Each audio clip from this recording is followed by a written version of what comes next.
આ થઈ શું રહ્યું છે? ચાંદીના ભાવને ઇન્ટરનેટ પર પણ લોકો કહી રહ્યા છે કે ચાંદી હજી 5 લાખ કે 10 લાખ સુધી જશે, કાં તો પછી એક મોટું ક્રેક આવશે. આ બધા પ્રશ્નોની વચ્ચે એક ખાસ પ્રશ્ન કે ચાંદીના ભાવ વધાર્યા પાછળ કોણ જવાબદાર છે?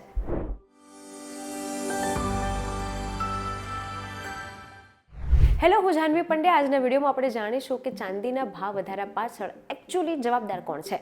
Silver shines, value hikes. ચાંદીના ભાવ વધાર્યા પાછળ જવાબદાર છે ચાઇના. જી હા, ટ્રમ્પ દ્વારા કરવામાં આવેલા ટ્રેડ વોરમાં ચાઇના ચાંદીને જીઓપોલિટિકલ ન્યુક્લિયર ઓપ્શન તરીકે યુઝ કરે છે. વિશ્વનો બીજો સૌથી મોટો સિલ્વર પ્રોડક્શન એટલે કે ચાંદી ઉત્પાદક માટેનો દેશ ચાઇના છે અને દુનિયામાં જેટલી પણ ચાંદી સપ્લાય થાય છે તેનો 60થી 70% જેટલી ચાંદી સપ્લાય ચાઇના કરે છે. અને ભાવ વધારાનું કારણ ચાઇનાએ એક્સપોર્ટ પર બેન લગાવી દીધું છે, જેને શેડો બેન પણ કહી શકાય છે. જાન્યુઆરી 2026થી ચાઇના સિલ્વર પર સ્ટ્રિક્ટ એક્સપોર્ટ કંટ્રોલ લગાવી રહ્યું છે. એટલે જે તે દેશને ચાંદી લેવું હશે તેણે હવે ગવર્મેન્ટ પાસેથી એક લાયસન્સ બતાવવાનું રહેશે, જેના દ્વારા ફક્ત large state approved companies qualify કરશે, જે વર્ષે ઓછામાં ઓછું 80 ટન સિલ્વર પ્રોડ્યુસ કરે છે તે લોકોને ચાંદી મળશે. સ્મોલ એક્સપોર્ટ્સ લગભગ કમ્પ્લીટલી બહાર થઈ જશે, એટલે કે ઇનડાયરેક્ટલી કોટા સિસ્ટમ બની જશે અને આ પોલિસી ઓછામાં ઓછી 2027 સુધી લાગુ રહેશે. ઓફિશિયલ રીતે ચાઇના એવું કહે છે કે નેશનલ રિસોર્સિસ અને એન્વાયરમેન્ટને લઈને એ લોકોએ આ નિર્ણય લીધો છે, પરંતુ ઘણા લોકો એવું માને છે કે ચાઇનાનું આ મૂવ એક સ્ટ્રેટેજિક મૂવ છે.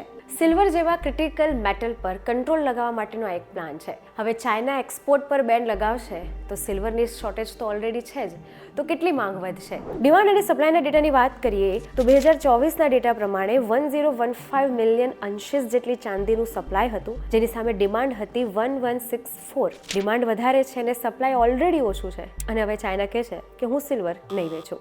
આ વાત હતી ચાઇનાની કે કેવી રીતે ચાઇના ચાંદીને એક જીઓ પોલિટિકલ ઓપ્શન તરીકે યુઝ કરી રહ્યું છે. પરંતુ એક બીજો પણ સ્ટ્રેટેજિક મૂવ તમને જણાવું કે સેમસંગે BMW સાથે ટાઈઅપ કર્યું છે બેટરી બનાવવા માટે.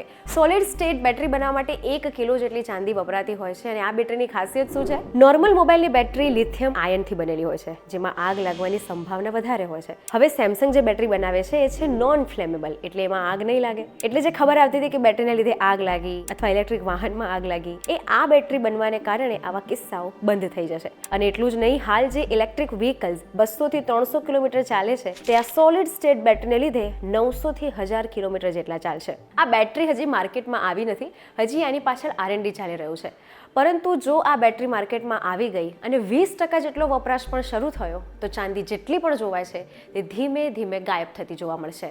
અને આટલું જ નહીં, સેમસંગે તો મેક્સિકો, જે સૌથી વધારે સિલ્વર પ્રોડક્શન માટેનો ફર્સ્ટ નંબર દેશ છે, મેક્સિકોની પણ એક સિલ્વર માઇનિંગ કંપની સાથે સેમસંગે ટાઈઅપ કરી લીધું છે. સેમસંગે આ માઇનિંગ કંપનીને ખરીદી લીધી છે અને કોન્ટ્રાક્ટ બનાવ્યો છે કે તમે જેટલું પણ સિલ્વર પ્રોડ્યુસ કરશો એ અમારી કંપની એટલે કે સેમસંગ લેશે.